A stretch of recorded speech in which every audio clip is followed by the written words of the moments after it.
वालेकुम फ्रेंड्स, मेरा नाम है फैज़ान तनवीर। आप लोग देख रहे हैं एफटी प्रेजेंटेशन। फ्रेंड्स, आज के इस वीडियो में मैं आप लोगों को बताऊंगा कि आप लोगों को कौन सी ऐसी मिस्टेक्स जो कॉमनली मिस्टेक्स हैं, लोग उसको ज़्यादा बॉदर नहीं करते, वो आप लोगों ने नहीं करनी। खास तौर पे जो इस वीडियो के जो व्यूअर्स हैं, क्योंकि आप लोगों ने जो वीडियो वो ओपन इसलिए की है कि आपको इस तरह की जो मिस्टेक्स हैं उनके बारे में पता चल सके और आप लोग वो मिस्टेक्स आज के बाद ना करें।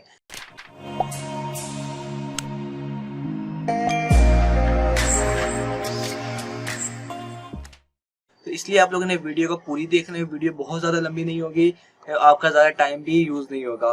तो इसलिए आप लोगों ने वीडियो का कोई भी पार्ट स्किप नहीं करना। और ये जो मिस्टेक्स हैं, कोशिश करनी है आपने अपने बोर्ड के एग्जाम्स के दौरान आप लोगों ने ये मिस्टेक्स नहीं करनी। और ये जो मिस्टेक्स हैं, क्योंकि मैंने आपको बताया बहुत ही ज़्यादा कॉमनली मिस्टेक्स हैं, इसलिए आप लोगों को इनसे छुटकारा पाने में थोड़ा सा टाइम लगेगा। इसलिए आप लोग इसको ज़्यादा से ज़्यादा इस चीज़ की प्रैक्टिस करें, ताकि आपका जो माइंड है वो इस चीज़ को एक्सेप्ट कर ले और आप लोग ये मिस्टेक्स आज के बाद ना करें।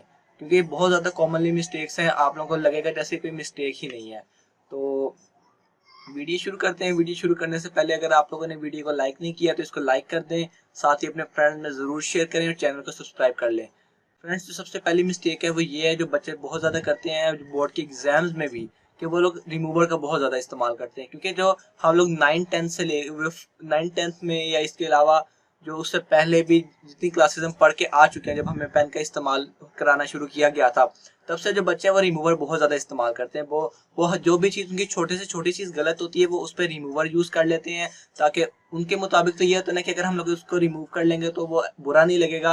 लेकिन असल में ऐसा नहीं होता, क्योंकि उस टाइम तो हमें ये चीज़ का रिजल्ट मिल जाता है बहुत जल्दी के जो रिमूव जो इंक है वो वहाँ से, जो वर्ड है हमारा गलत लिखा गया था वो वहाँ से रिमूव हो जाता है। लेकिन बाद में टाइम गुजरने के साथ साथ with the passage of time उसकी जो इंक है, जो उसका जो कलर है वो काफ़ी ज़्यादा फेड और येलोइश होना शुरू हो जाता है, जिसकी वजह से पेपर में बिल्कुल वाज़ेह नज़र आ जाता है। तो बोर्ड के जो एग्जाम्स हैं उनकी शीट्स, अगर आप लोग 10 क्लास में हैं तो आप लोग ज़रूर इस चीज़ से वाकिफ़ होंगे। अगर आप लोग 9 क्लास हैं तो आप इंशाल्लाह इस चीज़ से ज़रूर वाकिफ़ हो जाएंगे। क्योंकि उनकी शीट्स है वो बहुत, आप कह लें, खस्ता हाल होती है। वो बहुत ज़्यादा फिजूल, बहुत ज़्यादा हल्का सा पेपर होता है उनका।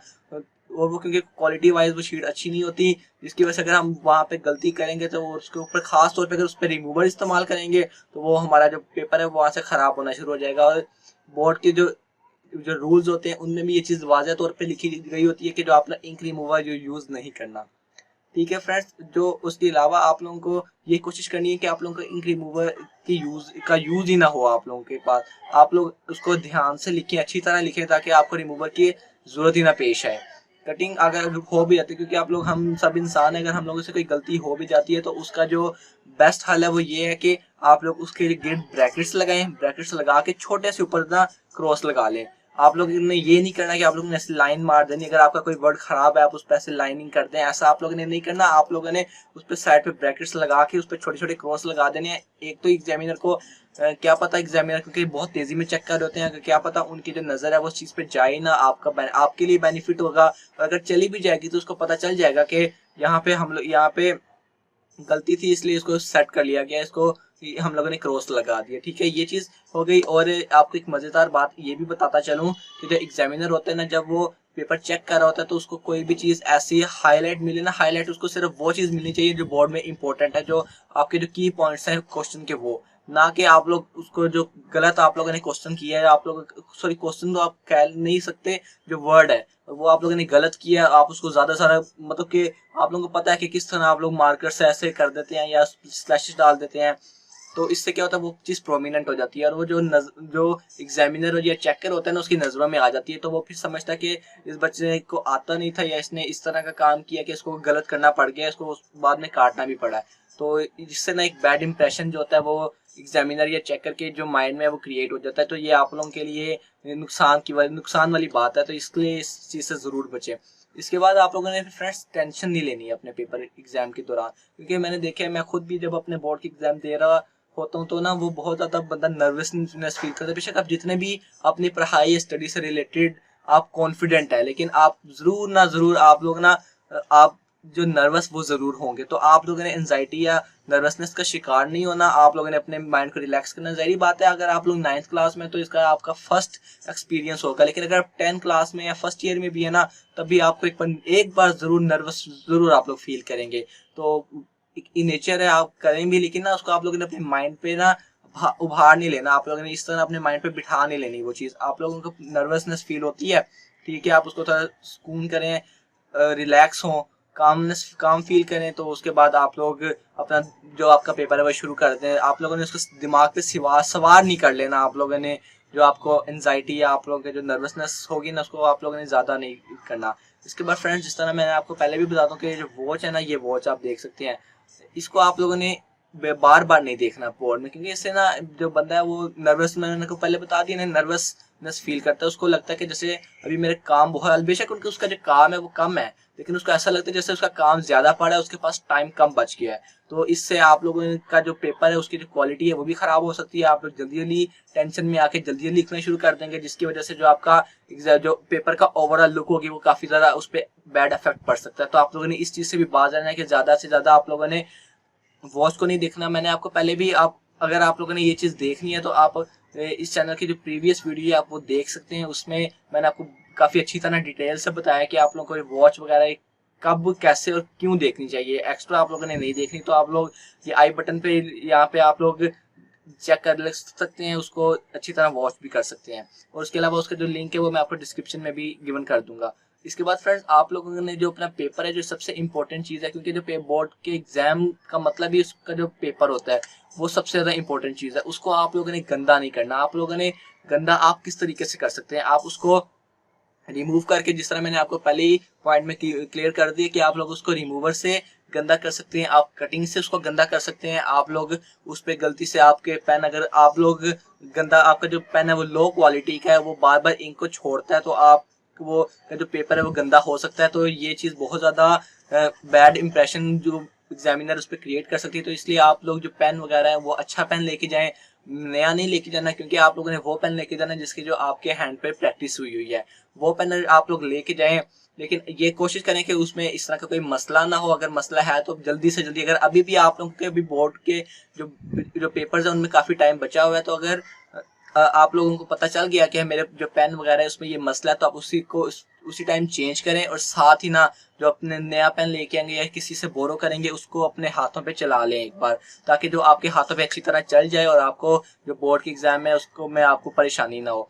और इसके अलावा आप लोग किस तरह पेपर को गंदा, आप सबसे एक बच्चे क्या काम करते हैं, वो लेड पेंसिल भी अपने साथ रखते हैं जो, लेकिन क्योंकि उससे आप डायग्राम वगैरह बनाने के लिए, क्योंकि आप बच्चों ने ना शुरू की क्लासेस से यही चीज़ सीखी होती है कि जो डायग्राम है वो पेंसिल से बनानी है, लेकिन असल में इस तरह का कोई सीन नहीं है। आप लोगों ने जो पेंसिल से कुछ भी नहीं करना, आप लोगों ने पेंसिल को अपनी ज्योमेट्री बॉक्स में भी नहीं रखना। आप लोगों ने जो डायग्राम या कुछ भी है, जैसे वो बायोलॉजी की कोई डायग्राम है, फिजिक्स की कोई डायग्राम है या केमिस्ट्री की कोई डायग्राम है, आप लोगों ने कोई काम भी आप लोगों ने लेड पेंसिल से नहीं करना। आप लोगों ने बॉल पेन से करना है, इंक पेन से कर सकते हैं, पॉइंटर से भी कर सकते हैं, जेल पेन से भी कर सकते हैं, लेकिन आप लोगों ने लेड पेंसिल को बिल्कुल इस्तेमाल नहीं करना किसी भी सूरत में। और क्योंकि बहुत से जो आपके सेंटर्स बनते हैं उनमें एक तो प्रॉपर चेकिंग नहीं होती है, अगर और क्योंकि अगर कहीं प्रॉपर चेकिंग हो भी तो वो पेंसिल या रिमूवर को निकाल देते हैं, वो आपको वापस भी नहीं करते और अब वो ज्योमेट्री से निकाल लेते हैं। लेकिन क्योंकि बहुत से जो जो आप सेंटर्स कह सकते हैं वो इस तरह के कोई रिस्पॉन्सिबिलिटी नहीं लेते, वो लोग बच्चों को अच्छी तरह चेक भी नहीं करते। तो आप लोगों ने अपनी तरीके से अपने भी हाफ पे ये चीज़ आप लोगों ने करके जानी है, अपनी जो सेटिंग है वो करके जानी है कि आप लोगों के पास इस तरह की कोई चीज़ भी ना हो। क्योंकि अगर आपके पास, जाहिर बात है, आपके पास अगर वो चीज़ होगी तो आप उसको ज़रूर इस्तेमाल भी करेंगे, जिससे आप लोगों ने बचना है। तो ये चीज़ें थी मेरे पास, कुछ फ्यू टिप्स थी, मैं आपको दोबारा एक बार रिपीट कर देता हूँ कि आप लोगों ने रिमूवर नहीं लेके जाना, आप लोगों ने कटिंग से अवॉइड करना है, आप लोगों ने बार बार वॉच नहीं देखनी जिसकी वजह से आपको टेंशन हो। आपने इसके बाद नर्वसनेस भी आप लोगों ने फील नहीं करनी। अगर फील कर भी लें तो अपने आप को थोड़ा सा टाइम दें और उसको रिलैक्स कर लें, अपने दिमाग पे सवार नहीं कर लेनी, ताकि आपका जो पेपर है वो ख़राब ना हो। और इसके अलावा अपने पेपर को अनटाइडी नहीं रखना, अपने टाइडी पेपर करना है उसके में। और टाइडी पेपर में जो एक बड़ा रोल होता है वो आपकी हैंड राइटिंग का भी होता है। आप लोगों की जिस तरह भी हैंड राइटिंग है उसको ज़्यादा से ज़्यादा सिंपल करें आप लोग हैंड राइटिंग को, ताकि जो आपकी जो पेपर है उसकी जो नीटनेस है, ओवरऑल अपीयरेंस है, वो काफ़ी ज़्यादा निखर कर आए। ये थी कुछ टिप्स मेरी जो आप लोगों को मुझे ज़रूरत पड़ी कि आप लोगों को दूँ। आप लोगों को ये, क्योंकि ये मिस्टेक्स हैं, मैंने साथ आपको टिप्स भी बताई हैं, लेकिन ये मेजोरिटी ये मिस्टेक्स हैं जो कि आप लोगों को नहीं करनी है। जो लोग वीडियो नहीं देख रहे उनका तो कोई कसूर नहीं है, उनको कोई गाइड करने वाला नहीं है। आप लोगों के पास गाइड करने वाला मैं हूँ, आप लोगों को मैं गाइड भी कर रहा हूँ। तो इसलिए आप लोगों ने ये चीज़ नहीं करनी, खास तौर पे आप लोगों ने। फ्रेंड्स, आप लोगों के साथ एक मैंने अनाउंसमेंट भी करनी है, वो ये है कि मैं डेली अपलोड्स करता रहूंगा वीडियोस, इसलिए आप लोग चैनल को जरूर सब्सक्राइब कर लें, क्योंकि मैं डेली एक्टिव हूँ और आप लोगों के सपोर्ट के साथ इस चैनल पर 1K सब्सक्राइबर्स हैं वो भी काफ़ी जल्दी कंप्लीट हो गए हैं। तो फ्रेंड्स उसके लिए भी मैं आप लोगों का थैंक यू करना चाहता हूँ, और मैं चाहता हूँ कि आप लोग ज़्यादा से ज़्यादा इस चैनल को, इन वीडियोस को अपने फ्रेंड्स के साथ या रिलेटिव्स के साथ प्रमोट करें, ताकि उनको भी पता चले, क्योंकि ये मैं एक सदके जारिया होती है ये चीज़ कि मैं आप लोगों को सिखा रहा हूँ, तो इसका सवाब मुझे भी मिल रहा है और आप लोगों को सीखने का भी सवाब मिल रहा है, क्योंकि ये भी एक इबादत है। तो आप लोगों ने ज़्यादा से ज़्यादा इस चीज़ को शेयर करना है, ताकि आप जैसे और भी बच्चे होंगे जिनके पास पहले ये चीज़ अपॉर्चुनिटी नहीं थी, लेकिन अब उनके पास आया, तो उनको भी अवेल ज़रूर होना चाहिए इस चीज़ से। तो आप लोगों ने ज़रूर ये काम करना है, ज़रूर ये काम करना है, और कमेंट्स करें, कमेंट्स करके आप लोगों ने मुझे बताना है कि ये वीडियो मैं कैसी बना दूं, कि कोई गलती या कोई पॉइंट मिस कर गया हूं मैं, तो उसको आप लोगों ने वहाँ पे मुझसे समझ लेना है, क्लियर कर लेना है। और इसके अलावा भी अगर आप लोग यूट्यूब कमेंट्स करके मुझसे ज़्यादा क्वेश्चन नहीं पूछ सकते, तो आप लोग मुझे इंस्टाग्राम पर भी फॉलो कर सकते हैं। इंस्टाग्राम का जो लिंक है वो मैंने डिस्क्रिप्शन में भी दिया हुआ है, तो आप वहाँ जाकर मुझसे इंडिविजुअली और पर्सनली आप लोग मुझसे कॉन्टैक्ट भी कर सकते हैं और मुझसे चीज़ों के बारे में पूछ भी सकते हैं। तो फ्रेंड्स दोबारा से वीडियो को जरूर लाइक कीजिएगा, इससे मुझे सपोर्ट हासिल होगी, मुझे पता चलेगा कि हाँ मेरी वीडियो में कोई ना कोई दम है।